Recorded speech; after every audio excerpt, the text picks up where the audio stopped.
ficha limpia. Muy bien, y para darle un marco a todo esto, tiene la gentileza de dialogar con nosotros un amigo de la casa, el señor Gustavo Marangoni, politólogo, analista político. ¿Cómo te va, Gustavo? Acá Pablo Manzotti y equipo.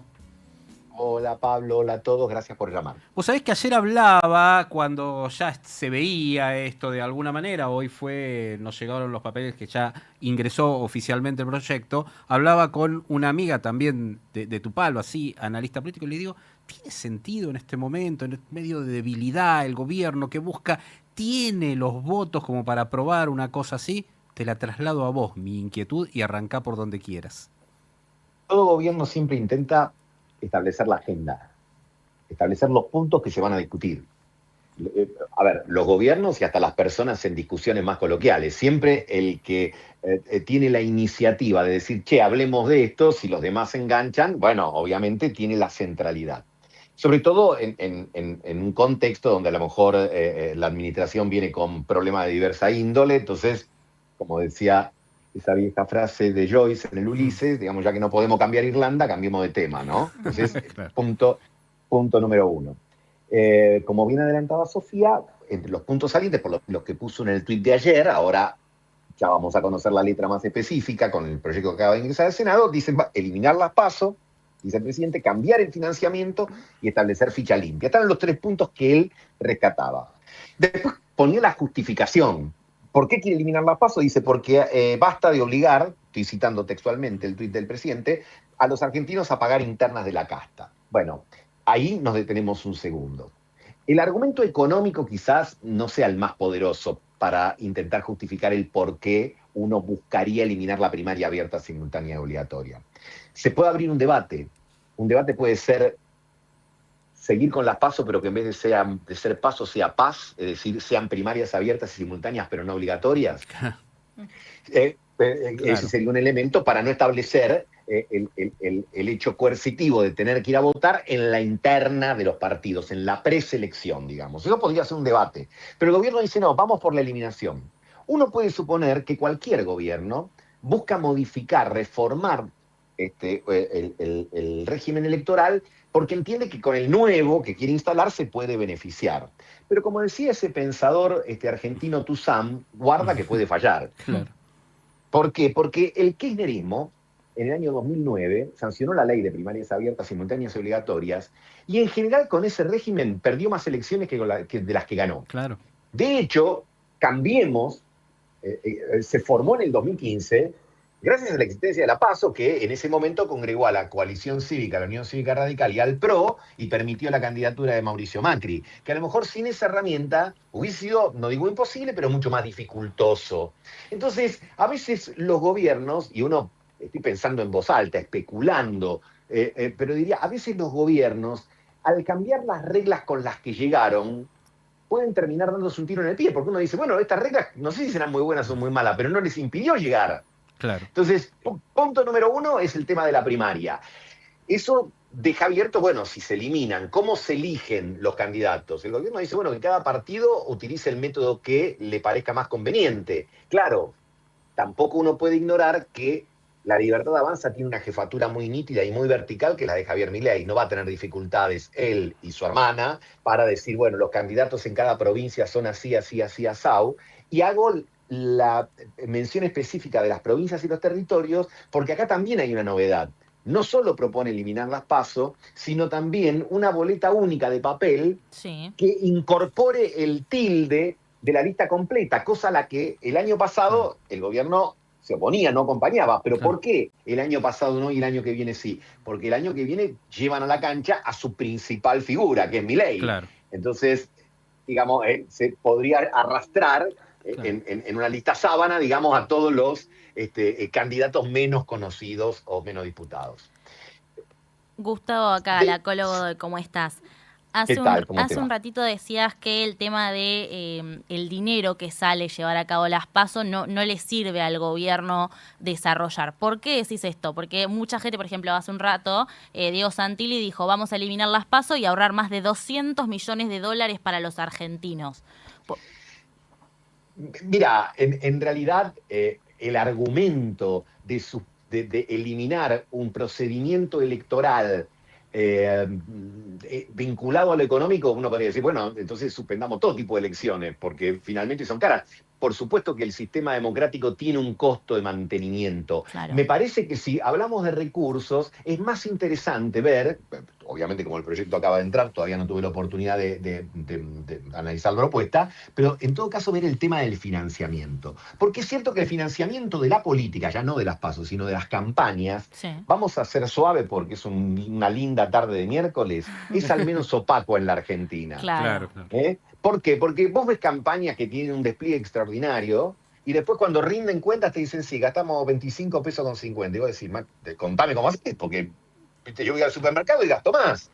Es decir, es cierto que ahí hay un tema que habría que establecer algún mecanismo que permita los aportes privados con una trazabilidad para que no cualquiera, digamos, termine financiando, lo que involucraría también una discusión un poquito más finita del tema de las redes sociales, porque en muchas redes a lo mejor se pauta desde el exterior o existe esa posibilidad. Habría que ver cómo es ese tema.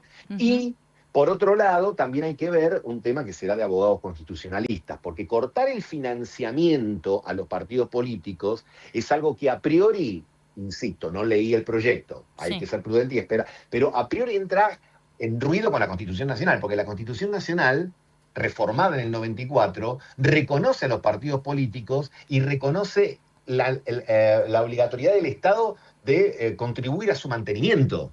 Claro. Entonces, cortar todo tipo de financiamiento puede generar ahí algún tipo de disputa. Lo de ficha limpia admite menos, uno diría, discusión. ¿Por qué? Porque parece sensato el hecho de que alguien que ya tenga una condena en primera y en segunda instancia encuentre un límite para presentarse a la candidatura. Algunos dicen, no, tiene que ser condena definitiva, Corte Suprema. También, como todo, se puede discutir, pero no parece mal, y por supuesto que el gobierno está buscando la revancha en doble sentido. En primer lugar, porque no pudo consagrar la ley de ficha limpia el año pasado, y en segundo lugar, porque le pone un endulzante a la ley, y de alguna manera le complica la discusión a los que se quieren oponer, porque van a decir, ¿a qué te opones? A que los delincuentes se puedan presentar en la lista, y en realidad las otras dos discusiones me parecen mucho más profundas e interesantes, es decir, las vinculadas al proceso de selección de candidatos, abierto o no abierto, simultáneo o no simultáneo, obligatorio o no, y al tema del financiamiento general de las campañas. Gustavo, ¿cómo andás? Sofi Diamante acá. Hola, Sofi, ¿cómo estás? Bien, yo te pregunto, viste, más de lo económico, veo que la recaudación del Estado viene cayendo todos los meses, entonces veo que no hay mucho margen de parte del gobierno como para negociar con las provincias en te doy alguna transferencia y me ayudas con los votos. ¿Cómo ves entonces esa negociación, ya que lo económico estaría un poquito... Siempre hay margen, obviamente, me vas a decir vos, pero no está tan holgado como en otras ocasiones. Claro, bueno, pero acá hay una cuestión doble. La parte económica que existe, y seguramente las provincias también pasan sus necesidades y sus tribulaciones en materia fiscal, porque cae la recaudación nacional, les cae la coparticipación y también les cae la recaudación local. Pero guarda, porque probablemente haya partidos provinciales, y también la propia Unión Cívica Radical y el PRO, que tengan algún reparo con estas modificaciones que pretende hacer el gobierno. Inclusive pensando en aquellos que son parte del oficialismo, porque a lo mejor quedarían a expensas muy explícitamente de la lapicera presidencial. Claro. Entonces, yo creo que ahí puede ser, que, como todo también, ¿no? El proyecto que se presenta es la aspiración de máxima, y después puede suceder que haya algún tipo de depilación en el Congreso o de depilación definitiva, ¿no? Digo, claro, que lo cambien un poco, que lo tuneen, o que directamente el proyecto manque porque va a tener que juntar voluntades. Obviamente, al ingresarlo por el Senado, también está especulando que a lo mejor sacarlo en esa Cámara puede ser relativamente más accesible. Pero creo que todo esto forma parte de algo que ya el gobierno venía manifestando hace unos meses atrás, y también un intento, insisto, de tratar de cambiar una agenda que por lo menos en el último mes y medio, 2 meses, vamos a decir así, desde el discurso a la asamblea del presidente el 1 de marzo, le viene siendo adversa en la opinión pública. Bueno, Gustavo, también en el nuevo proyecto que nos llegó hace un ratito nomás, lo tenemos acá salido del horno, hablan de nuevos requisitos para los partidos políticos. Hablan de los sellos de goma y, bueno, la intención es que eso no exista más en la Argentina. Un poco lo que decías de que no es del todo transparente esta situación de cuando un partido político es así como tal. Bueno, ¿nos podías explicar un poco para la persona que está acá escuchando la radio con unos mates y qué es un sello de goma y cómo se forma un partido político? Claro, está bien. Un poco lo que está diciendo es vamos a exigir un poco más de volumen y de caudal de representación que uno pueda tener un partido político. Un partido político se supone que a nivel nacional vos lo obtenés con la legislación actual cuando tenés el reconocimiento en 5 provincias. Bien.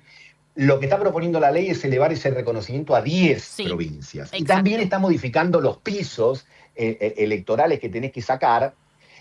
Y también algunas, porque esto creo que es honesto intelectualmente reconocerlo. Muchas veces, y esto sí involucra una parte oscura de las PASO, y esto pasa siempre, en las PASO se presentan partidos que son muy pequeños y que encima llevan 6 candidatos que compiten entre sí. Sí, que nadie los conoce, hablando mal y pronto, perdón. Claro, que no sabes de dónde salieron. Claro, pero ¿cuál es el yeite? ¿Por qué hacen eso?